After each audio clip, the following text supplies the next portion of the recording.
Assalamualaikum warahmatullahi wabarakatuh.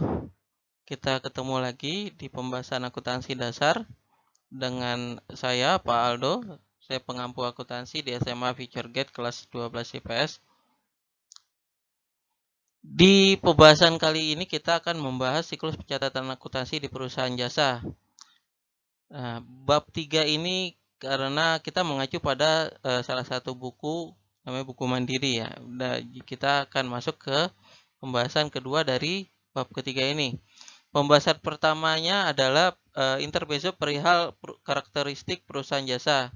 Itu lebih ke pengenalan-pengenalan. Nah, kita akan masuk ke teori-teori dan terapan di pembahasan kali ini.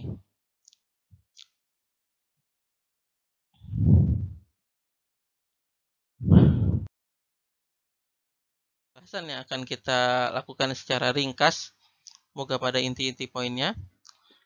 Kali ini kita akan membahas perihal debit kredit. Nah, ini debit kredit ini adalah yang dikenal oleh khalayak umum perihal akuntansi ya, debit kredit. Lalu kita juga akan membahas kembali akun-akun transaksi. Lalu kita juga membahas tentang tahap pencatatan akuntansi, akun T, dan penjurnalan. Penjurnalan ini masuk ke tahap pertamanya. Kita masuk pembahasan mengenai debit, kredit, dan saldo normal. Nah, kita bahas tentang debit dan kredit dahulu. Jadi pada akuntansi itu istilah debit dan kreditnya berbeda dengan debit kredit yang ada di bank. Jadi bank itu memiliki produk kartu, ada kartu debit dan kartu kredit. Nah, itu memiliki makna yang berbeda dengan akuntansi. Kalau kartu debit itu artinya si bank mengambil dana dari rekening kita ketika kita menggunakan kartu tersebut dan dipindahkan ke pihak yang kita bertransaksi dengan kartu debit tersebut. Nah, sedangkan kartu kredit artinya ketika kita menggunakan kartu tersebut dalam bertransaksi, si bank akan melakukan pembiayaan. Kita berutang ke bank. Si bank melakukan pembiayaan, membayari dahulu produk tersebut yang kita beli, lalu kita berhutang untuk mencicilnya ke bank yang telah membiayai di awal. Itu untuk yang produk kartunya.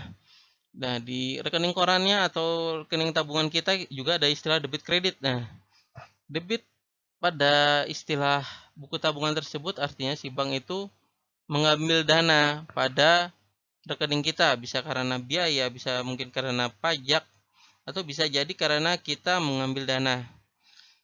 Itu istilah debit. Dan kredit itu ya sebaliknya, bank itu menambahkan nilai pada rekening kita, bisa karena bagi hasil atau karena kita menambah tabungan kita. Sedangkan pada akuntansi, debit kredit itu digunakan untuk menamakan lajur. Nah, lajur itu adalah tabel yang memanjang ke bawah. Dia ada ya seperti jalan ya, lajur itu.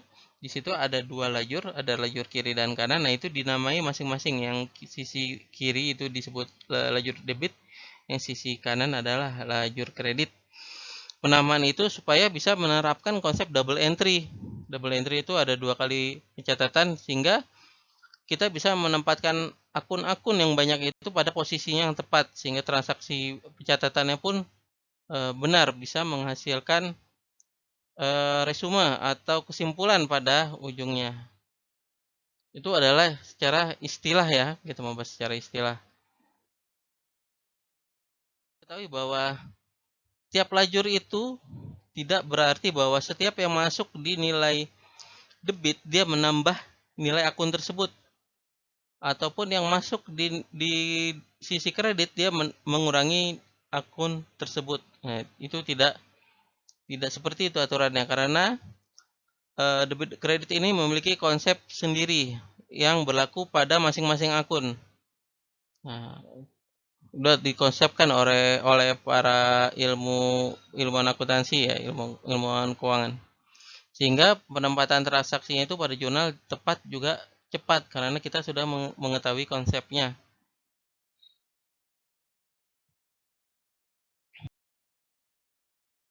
Ini adalah konsep dari debit kredit dan saldo normalnya.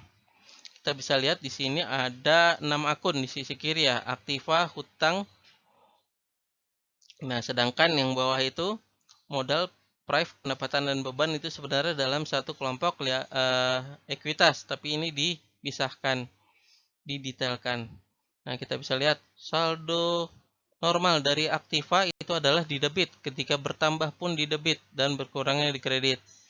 Lalu hutang modal, price dan pendapatan dia memiliki karakter yang sama. Ketika bertambah di kredit, saldo normalnya pun di kredit. Normal itu dalam keadaan plus artinya ya. Dan ketika berkurang nilainya itu posisinya justru di debit. Ya, itu dia yang tadi kita sampaikan bahwa tidak berarti yang di kredit itu berkurang. Lalu ini beban menjadi kebalikan dari pendapatan.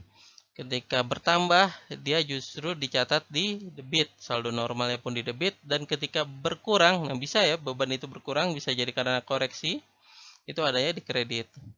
Nah, cara memahaminya bukan sekedar dihafalkan ya, memang ini awal mulanya jelas harus dihafalkan posisinya. Cuman agar tidak mudah lupa, kita harus memahami konsepnya. Konsepnya itu kita pahami ketika praktiknya. Nah, kita mungkin detailkan dahulu perihal akun-akun yang terlibat di masing-masingnya. Akun harta itu pernah kita bahas di sesi pertama persamaan dasar akuntansi, ya, jenis-jenis akun harta. Nah, kita ulang lagi. Jadi setiap kelompok atau setiap turunan dari akun harta ini akan memiliki peraturan yang sama. Ketika dia bertambah di debit dan berkurang di kredit, saldo normalnya di debit. Aktiva itu dengan segala turunannya, kas, piutang, perlengkapan, peralatan, kendaraan, gedung, tanah, biaya bayar di muka, persediaan barang dagang. Ini kalau perusahaan dagang, kita langsung masukkan di situ itemnya. Lalu ini yang nggak berwujud, hak paten, merek dagang, dan semisalnya. Ini selain dihafalkan, tapi kita pahami bahwa ini memiliki karakter yang sama di kelompok harta. Ketika dia bertambah nilainya di debit, ketika dia berkurang di kredit. Dan mereka ini bisa saling bertemu. Itu logis sekali ya. Ketika belanja, dia menggunakan uang. Dia beli peralatan yang menggunakan uang. Artinya, peralatannya bertambah di debit dan kasnya berkurang di kredit. Nah, itu kita bisa lihat nanti dalam konsep transaksinya. Ini adalah kelompok akun harta. Karakternya semuanya sama. Ketika dicatat di jurnal, peraturan debit kreditnya itu adalah sama. Akan bahas akun turunan dari hutang. Ya, akun turunan dari hutang ini kita pernah bahas ini di persamaan dasar akuntansi sesi 1. Perihal istilahnya, apa artinya atau bentuknya. Jadi turunannya ini ada hutang usaha, hutang pinjaman, pendapatan diterima di muka, biaya yang masih harus dibayar, hutang riba. Ini beberapa hampir semuanya kita pernah bahas maksudnya bagaimana, termasuk hutang riba. Jadi hutang riba ini adalah konsekuensi dari hutang pinjaman. Nah, ketika seseorang melakukan pinjaman secara konvensional, dia langsung dicatat akad bunganya itu di awal, sehingga seseorang itu langsung punya hutang bunga atau hutang riba di awal, sehingga dia berhutang hutang bunga. Nah, ini konsepnya itu semuanya sama. Ketika dia bertambah di kredit, ketika dia berkurang justru di debit. Nah, itu konsep untuk debit kredit dari akun hutang. Kita masuk ke akun modal, kelompok modal. Aturan debit kredit yang berlaku pada akun modal ini terpisah dua. Yang pertama itu kelompok modal price dan pendapatan. Itu semua karakteristiknya sama. Ketika dia bertambah, justru adanya di kredit, dan ketika dia berkurang adanya di debit. Itu seperti yang di tabel tadi, aturan debit kredit. Jadi modal price pendapatan itu sama ya. Ketika dia bertambah di kredit, dan ketika dia berkurang adanya di debit. Lalu yang kedua adalah beban usaha. Tadi yang pertama itu satu kelompok sama, karakternya sama. Yang kedua adalah beban usaha. Nah, ini kebalikannya. Ketika dia bertambah di debit, jadi beban itu ketika nilainya bertambah adanya di debit. Lalu ketika dia berkurang bisa karena jurnal koreksi, posisinya adanya di kredit. Nah, itu adalah aturan debit kredit pada 3 kelompok. Tadi kelompok harta, ada kelompok liabilities, dan ini kelompok modal, termasuk pendapatan dan beban usaha di dalamnya. Jadi untuk kelompok modal itu nggak semuanya sama, beban usaha itu berbeda sendiri. Jadi untuk aturan debit kredit secara teorinya itu hingga di poin slide ini. Nanti untuk memahaminya sama seperti teori-teori akuntansi yang lain, itu ketika praktik terapan transaksinya. Untuk selanjutnya kita bahas sekilas tentang siklus pencatatan akuntansi pada perusahaan jasa. Ini sesuai judulnya tadi ya. Ini adalah pencatatan akuntansi pada perusahaan jasa. Ini adalah poin-poin yang akan dilalui ketika seorang akunting melakukan menyusun laporan keuangan. Dia pertama akan menganalisa bukti transaksi, mencatatnya pada jurnal umum, mengkelompokkan pada buku besar nih, kelompok buku besar, lalu akumulasi dari masing-masing akun buku besar itu disusun dalam neraca saldo. Lalu neraca saldo ini akan disesuaikan sesuai dengan catatan-catatan atau temuan-temuannya. Jadi nanti pembahasannya tersendiri, kita bahas secara global. Setelah disesuaikan akan timbul neraca saldo baru setelah penyesuaian. Nah, lalu dikomplitkanlah menjadi kertas kerja laporan keuangan. Tadi itu alur tadi hingga neraca saldo terakhir setelah disesuaikan itu dibukukan dalam kertas kerja laporan keuangan. Ada contohnya di buku ya, atau di literatur yang kalian punya, atau bisa lihat di internet.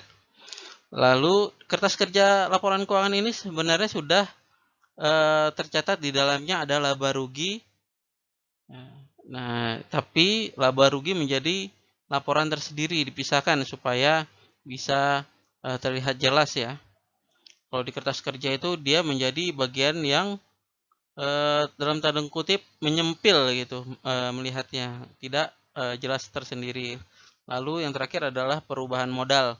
Tentu karena adanya perjalanan dari entitas usaha tersebut pada akhir periode akan adanya laba atau rugi ataupun adanya price, di situ perlu dibuat resume bagaimana kondisi modal di akhir periode tersebut, apakah bertambah ataupun berkurang nilainya. Ini adalah siklus panjangnya ya, dengan metodenya masing-masing.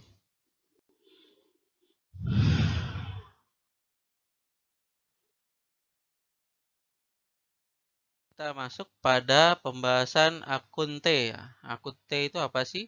Jadi akun T ini adalah tabel berbentuk T yang digunakan untuk mempelajari bagaimana penerapan debit dan kredit aturannya pada transaksi. Jadi kita bisa melihat bagaimana sih penerapan sesungguhnya dari aturan debit kredit tersebut. Kita melihat dari contoh yang pertama, ini adalah transaksi yang kita gunakan juga di persamaan dasar akuntansi. Di contoh soalnya. Ini awal bulan bengkel membeli perlengkapan bengkel nilainya 10 juta secara tunai. Artinya ada dua akun yang berkaitan di transaksi ini. Pertama akun perlengkapan dan kedua adalah akun kas. Karena disebutkan secara tunai ya. Nah, keduanya adalah kelompok harta. Nah, harta ketika bertambah di konsep tabel tadi di slide sebelumnya, perlengkapan itu bertambah di debit. Nah, nilai perlengkapannya naik ke 10 juta. Mungkin tadinya 0, sekarang naik senilai 10 juta. Lalu harta ketika berkurang, dia posisinya di kredit. Nah, ini kasnya berkurang 10 juta.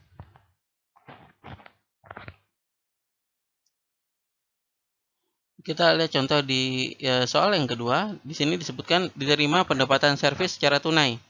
Nilainya 600.000. Berarti hartanya bertambah ya, dalam bentuk kas tadi 600.000, dan ada modal yang bertambah. Nah, modal itu bertambah dalam bentuk apa? Pendapatan servis. Pendapatan ketika bertambah nilainya ada di kredit. Sehingga dicatatlah 600.000 itu di kredit di pos pendapatan. Ini dalam bentuk akun T. Akun T ini digunakan dalam pembelajaran, bukan dalam pembuatan laporan keuangan. Tapi insya Allah cukup membantu dalam bagaimana memahami penerapan dari aturan debit dan kredit. Selanjutnya kita akan masuk mengenai pembahasan penjurnalan. Kita lihat sekali lagi bagaimana disebut dalam tabel. Ini yang tadi ya, kita ulang. Akun harta, saldo normal dan bertambahnya bagaimana, utang, modal, prive, dan pendapatan itu dia satu kelompok ya, karakteristik aturan debit kreditnya. Lalu beban, dia memiliki aturan yang sama dengan harta. Debit ketika saldo normal, bertambah di debit juga, berkurangnya di kredit. Kita bahas tentang penjurnalan. Ini metode yang pertama. Nah, soalnya masih soal yang kita pernah gunakan di persamaan dasar akuntansi. Nih, 3 soal yang pertama. Ketika perusahaan ini membeli perlengkapan senilai 10 juta, ini soal yang sebelumnya juga digunakan secara tunai. Nah, posisi penjurnalannya di sini adalah posisi debit itu menempel ke sisi pinggir. Jadi perlengkapan bengkel ini dia menempel ke sisi nomor ya. Sedangkan untuk membedakan mana kredit, dia kredit agak menjorok ke dalam. Nah, si kas ini agak ke dalam. Begitu juga nilainya, bukan sekedar keterangannya tapi juga nilainya. Ini menjawab soal yang kedua, pendapatan yang diterima secara tunai. Nah, berarti kasnya di debit, pendapatannya di kredit. Nah, posisinya itu sesuai yang kita tadi jelaskan. Debit itu dia menempel ke nomor atau menempel ke sisi pinggir, dan kreditnya itu agak menjorok ke dalam. Itu yang membuat beda antara debit dan kredit. Dan yang ketiga, ini soal yang di atas, dikirimkan faktur tagihan ke pelanggannya senilai 3,6 juta. Berarti tagihan itu artinya terbentuk nilai piutang. Nilainya 3,6 dan itu sudah diakui sebagai pendapatan. Walaupun uangnya belum perusahaan tersebut terima. Ini tambahan soal yang keempat. Ini mempengaruhi 3 akun. Jadi tagihannya dikirim 5 juta karena pekerjaannya sudah selesai. Diterimalah dana 2 juta dan sisanya dibayar kredit. Artinya ada piutang yang timbul. Nah, kita lihat di nomor 4 ada dua akun harta. Pertama kas karena kita perusahaan menerima tunai. Kedua piutang usaha karena ada 3 juta lagi yang belum diterima dari klien si perusahaan. Dan kita mengakui ini 5 juta itu langsung menjadi pendapatan perusahaan. Nah, metode dari jurnal umum yang pertama ini, yang dengan debit kredit yang agak menjorok ke dalam dengan berbeda posisi dalam penulisannya, ini biasanya digunakan dalam pembelajaran atau menganalisa soal-soal transaksi satu persatu seperti ini. Bukan dalam penyusunan laporan keuangan yang dalam bentuk tabel. Walaupun akan ada kemiripannya nanti. Jadi ini pembeda penggunaannya. Dan cenderung dalam belajar mengajar kita akan lebih condong menggunakan ini ya untuk menganalisa penjurnalan dari transaksi-transaksi. Kecuali ketika kita sedang belajar menyusun laporan keuangan. Jadi itu yang kedua, tabel jurnalnya. Dengan soal yang sama, kita langsung lihat bagaimana penerapannya dalam tabel jurnal laporan keuangan. Dia memiliki kemiripan dengan yang metode 1, tapi ini kita masukkan ke dalam tabel. Nah, kita lihat akunnya itu semuanya sejajar. Yang menjadi beda adalah penginputannya pada lajur. Nah, ini adalah yang kita bahas di awal, perihal penamaan lajur. Ini lajur debit, dan yang sisi pinggirnya, sisi kanannya adalah lajur kredit. Nah, ini adalah konsep double entry, 2 pencatatan. Sehingga ketika pencatatannya tepat, seluruh total nilai yang ada di debit dan total nilai yang ada di kredit, nilainya akan senantiasa sama. Ya, ini baru contoh singkat ya bagaimana membuat jurnal umum dari transaksi keuangan.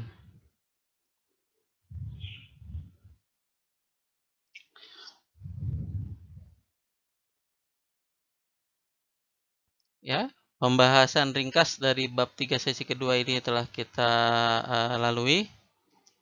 Untuk perihal debit kredit dalam penjurnalannya itu masih dalam bentuk intermezzo ya. Kita akan perdalam lagi di sesi berikutnya dan akan berlanjut ke siklus penyusunan laporan keuangan yang berikutnya, yakni buku besar, neraca saldo, dan selanjutnya. Insya Allah. Bila ada pertanyaan atau diskusi, silakan kita bisa WA ataupun beremail. Jazakumullah khair atas perhatiannya. Saya pamit dulu dari yang sesi kedua ini. Assalamualaikum warahmatullahi wabarakatuh. Insya Allah kita akan bertemu di sesi berikutnya.